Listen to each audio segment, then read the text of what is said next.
आज 20 फेब्रुवारी 2025 रोजी शेअर मार्केटमध्ये झालेल्या घडामोडींचा आपण माहिती घेऊ. साधारण आपण काल पाहिल्याप्रमाणे फ्रेश टेरिफ थ्रेट म्हणजे नवीन अनाउन्समेंट टेरिफवर ऑटोमोबाईल सेक्टर आणि फार्मा सेमीकंडक्टर याच्यामुळे थोडंफार मार्केटमध्ये आपल्याला आजही प्रेशर दिसलेलं आहे.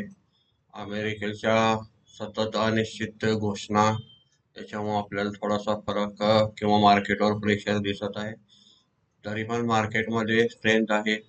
आपल्याला आज वेदांताचे शेअर होल्डर्सने आपल्या प्रमुख बातम्यामध्ये पाहिलं असता वेदांताचे शेअर होल्डर्सनी 4 कंपन्या डिलिस्टिंगचा आपल्याला साधारण स्वतंत्र त्याच्या लिस्टिंगची योजनासाठी मान्यता दिलेली आहे. पॉझिटिव्ह न्यूज बऱ्याच आपल्याला आज पाहायला मिळतात.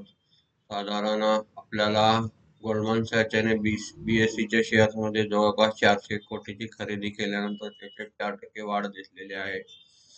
GE पॉवर इंडियाला 40.34 कोटीची ऑर्डर मिळालेली आहे. अशा बरेच न्यूज वाईज आपण बातम्या पाहिल्या की आपल्याला थोडाफार फायदा होत आहे.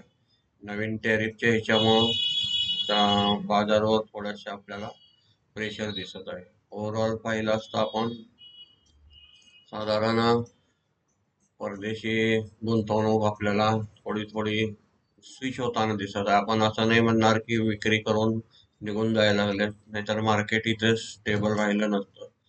अगदी रोज थोड्या थोड्या अंकाने प्लस मायनस होऊन बंद होते.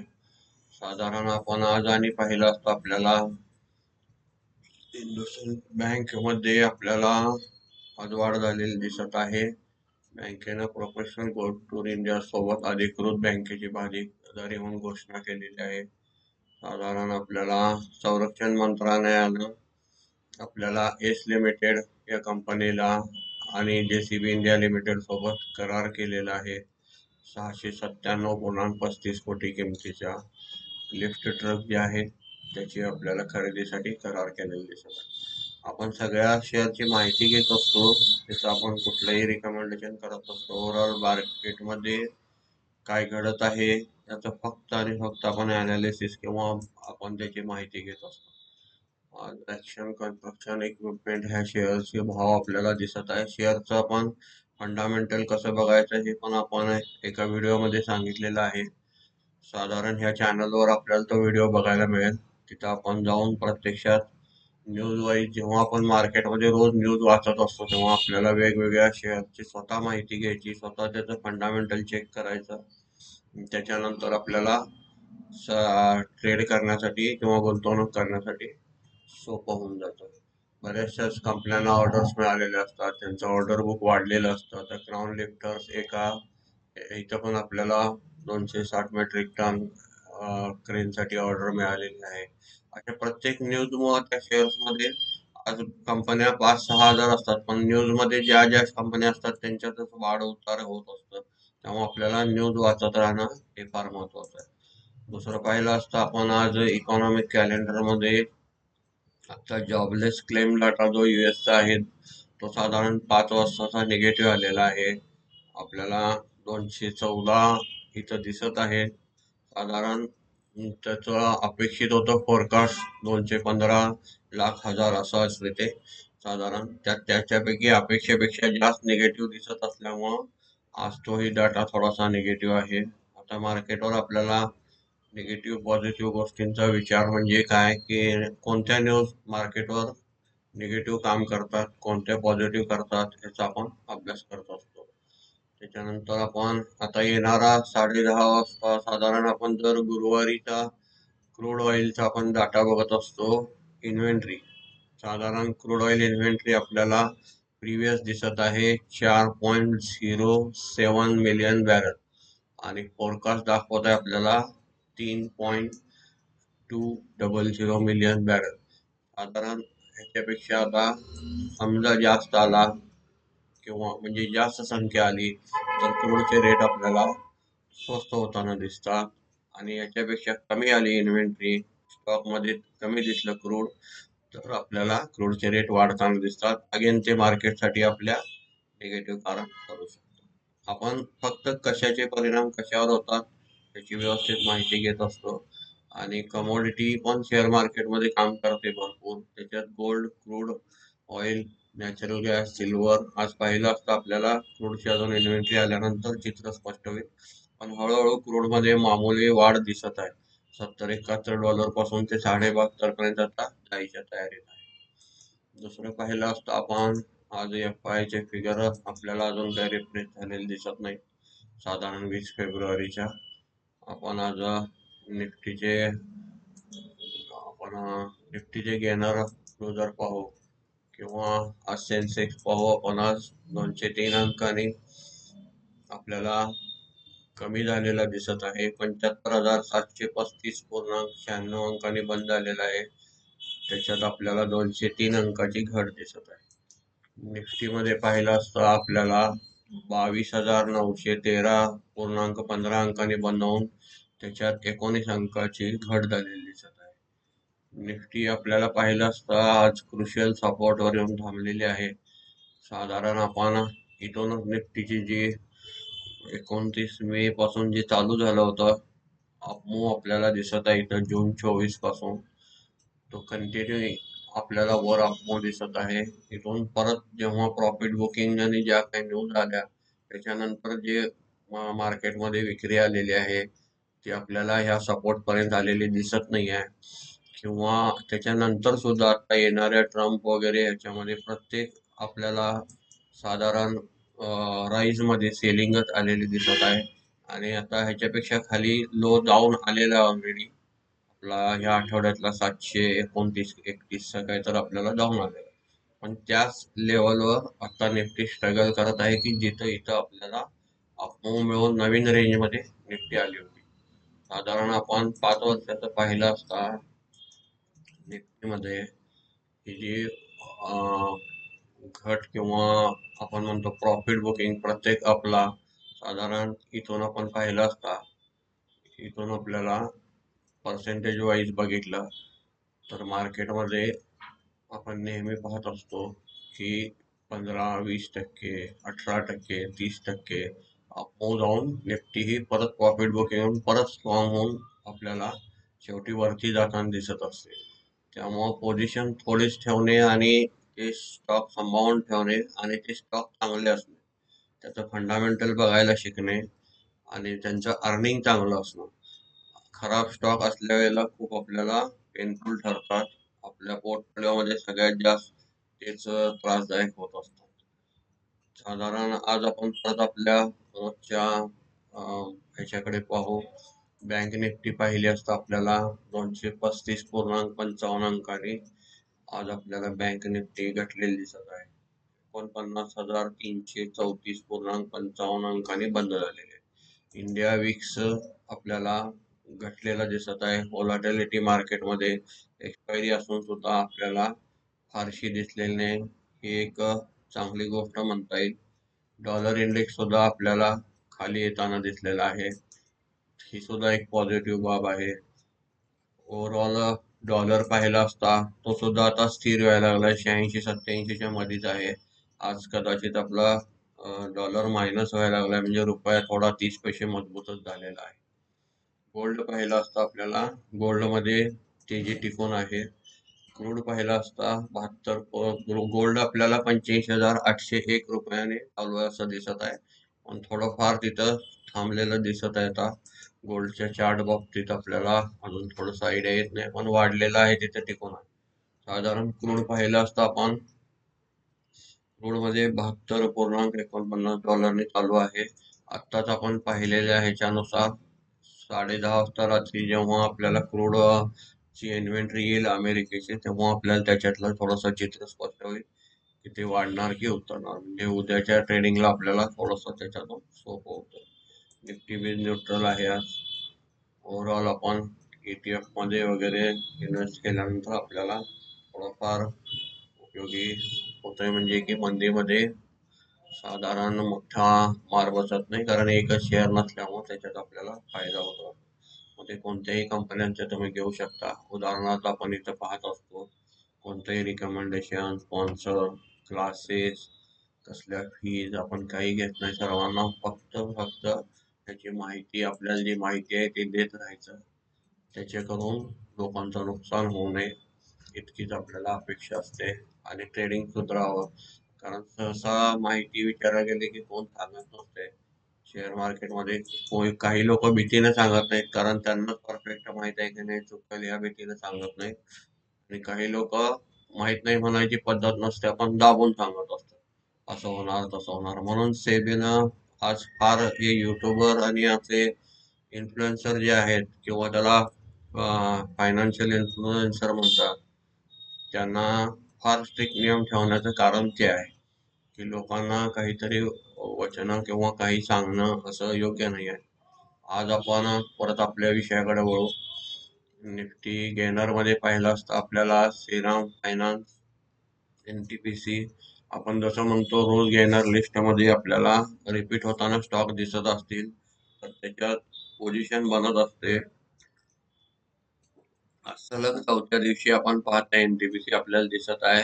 त्याचं कुठलंही बाय अँड सेल रिकमेंडेशन नसून आपल्याला तो स्टॉक सलग त्याच्यात पोझिशन बनताना दिसत आहे.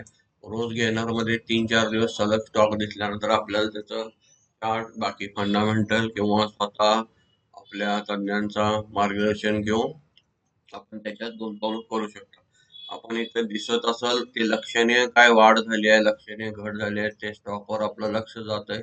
तितकंच आपण फक्त पाहत असतो माहिती म्हणून, त्याचं आपण रिकमेंडेशन करत नाही. पण आज तिसऱ्या दिवशी आपल्याला हा गेनर मध्ये दिसत आहे.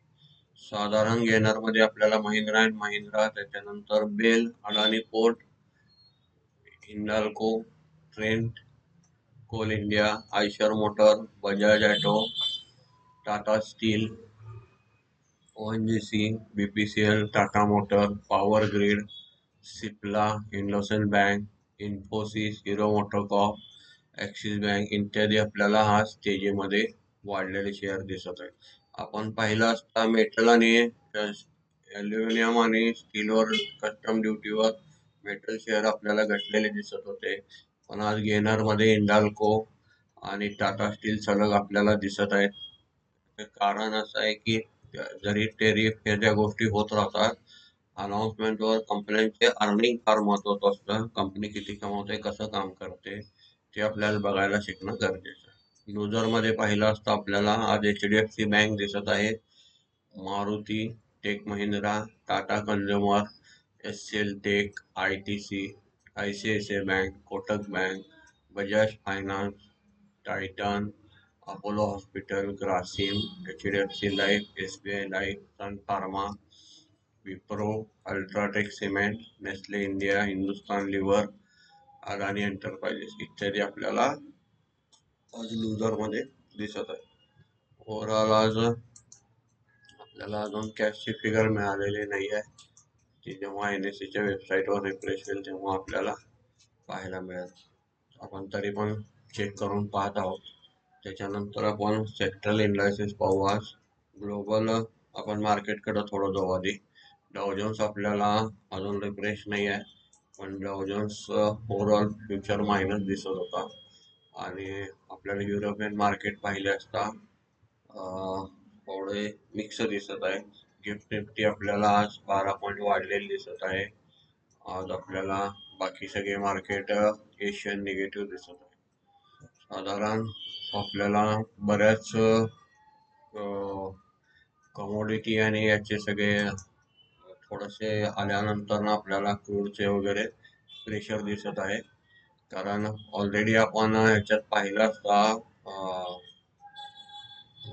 इकॉनॉमिक कॅलेंडर मध्ये आपल्याला तिथं क्रूड मध्ये साधारण ऑइल जी इन्व्हेंटरी आहे ते मुळात फोरकास्टच जे प्रिव्हियस पेक्षा कमी दाखवले. याचा अर्थ स्टॉक कमी येईल असं त्यांचा सुद्धा अंदाज आहे.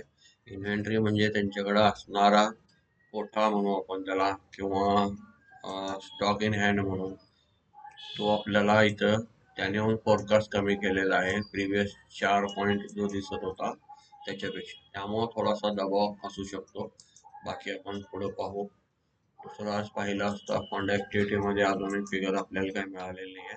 पण प्रत्येकाने ह्या वेबसाईटवर जाऊन पाहायला शिकलं पाहिजे. आपण फक्त शिकवण्याचं काम करतो, माहिती देण्याचं काम करतो, जेणेकरून सर्वांना आपलं ट्रेडिंग सुधारता येईल. आज इकडं आपण पाहिलं असतं, इथं आपल्याला डेरिव्हेटिव्हची फिगर आलेली दिसत आहे ची. आपण ची फिगर पाहू 20 तारखेची तोपर्यंत.